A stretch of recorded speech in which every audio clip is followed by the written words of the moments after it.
pertemuan pertama ini di akuntansi sektor publik, kita akan membahas mengenai pengertian ASP itu sendiri gitu. Terus kita akan mempelajari mengenai apa itu organisasi sektor publik, ya kan? Apa itu publik? Oke, kita mulai dengan pengertian publik. Publik itu di ekonomi sama di politik itu beda maknanya gitu. Jadi itu nggak mudah memberikan pemahaman yang kuat terhadap pengertian sektor publik dalam konteks akuntansi sektor publik. Nah, kita harus tahu dulu nih definisi dari organisasi sektor publik. Nah, organisasi sektor publik adalah uh, organisasi yang menyediakan barang publik. Barang publik adalah barang yang merupakan komoditas non-rivalry dan non-excludability. Nah, non-rivalry itu apa gitu? Non-rivalry itu adalah komoditas yang keberadaannya tidak melalui persaingan antar penyedianya, sebagaimana barang privat yang diperjualbelikan di pasar yang penuh dengan persaingan antar produsennya. Contohnya adalah barang publik itu adalah taman kota, ya kan? Taman tersebut bukanlah komoditas yang diperdagangkan, jadi semua orang juga bisa dapat gitu. Nah, terus non-excludability, tidak dapat diterapkan prinsip pengecualian bagi para penggunanya. Jadi semua masyarakat itu dapat menggunakannya. Contohnya lagi apa, kayak taman kota lagi, ya kan? Kalau yang namanya taman kota itu, ya kan, semua orang bisa pakai, ya kan, non excludability sama nggak ada persaingan gitu loh. Jadi semua taman kota ya sama, nggak ada harganya gitu loh. Nah, itu namanya jadi organisasi sektor publik adalah organisasi yang menyediakan barang-barang seperti itu. Terus diperlukan dalam rekayasa struktural sosial gitu loh. Jadi contohnya kayak gini, seorang anak dari tetangga tidak mampu memiliki kemampuan dan kecerdasan yang memadai, ya kan?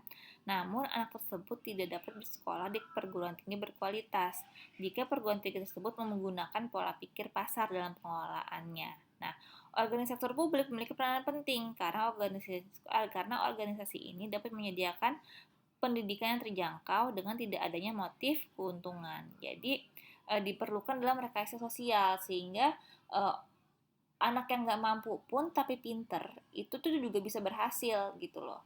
Makanya diperlukanlah kayak organisasi sektor publik supaya bisa ya ada rekayasa struktur sosial gitu. Jadi tuh yang kaya nggak yang berhasil terus gitu loh. Jadi yang duitnya banyak nggak harus selalu bisa kuliah di universitas yang bagus gitu.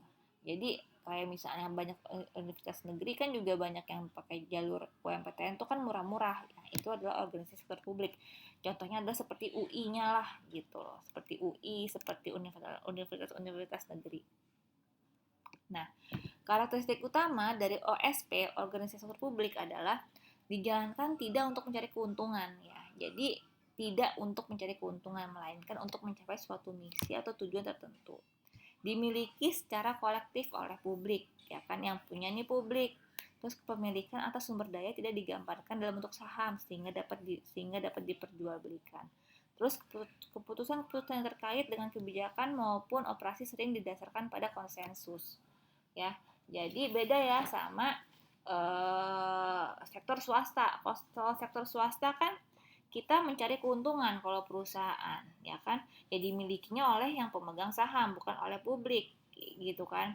Terus kepemilikannya dalam bentuk saham. Kalau yang swasta ya, bukan sektor publik.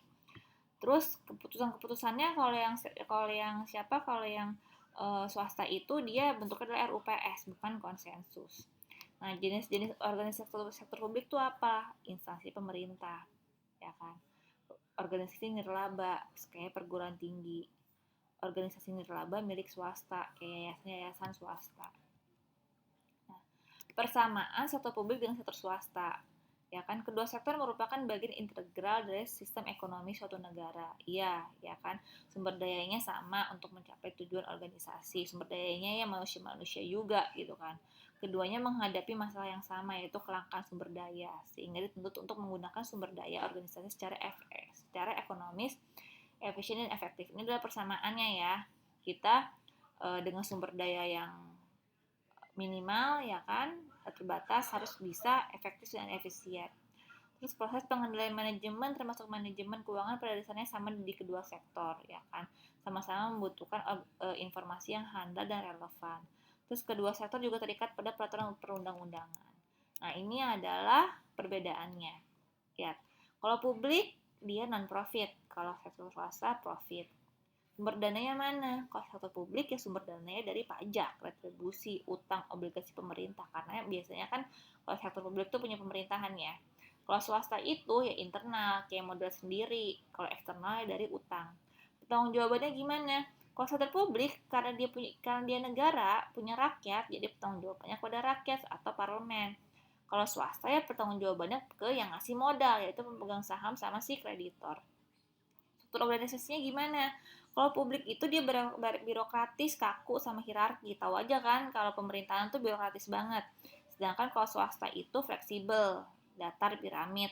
Ya, pokoknya sih fleksibel lah si organisasinya, terserah mau kayak gimana gitu kan struktur organisasinya.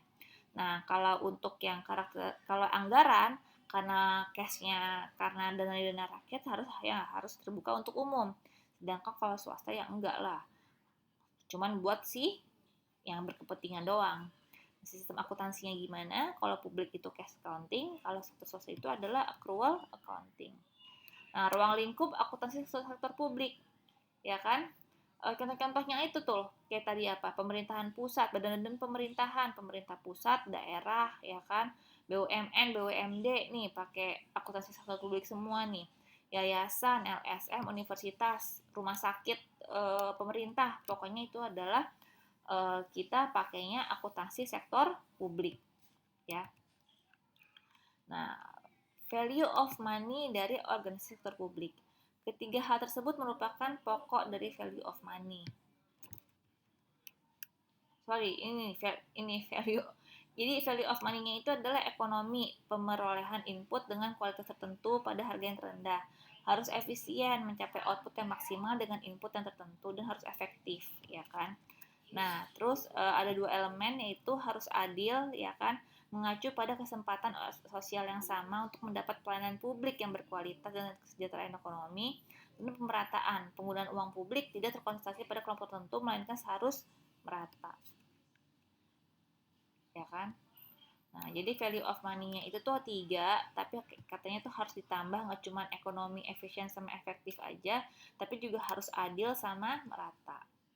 Nah, tujuan ASP menurut uh, American Accounting Association adalah memberikan informasi yang diperlukan untuk mengelola secara tepat, efisien, dan ekonomis atas suatu organisasi dan alokasi sumber daya yang dipercayakan kepada organisasi. Tujuan ini terkait dengan pengendalian manajemen dan memberikan informasi yang memungkinkan bagi manajer untuk melaporkan pelaksanaan tanggung jawab secara tepat. Nah, gunanya si ASP ini ya untuk manajemen kontrol sama untuk accountability.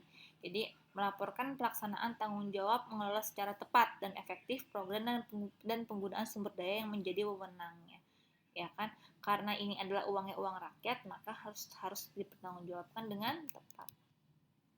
Oke, itu sekian pengantar untuk organisasi sektor publik. Jadi intinya adalah organisasi sektor publik itu adalah organisasi yang tidak mencari keuntungan.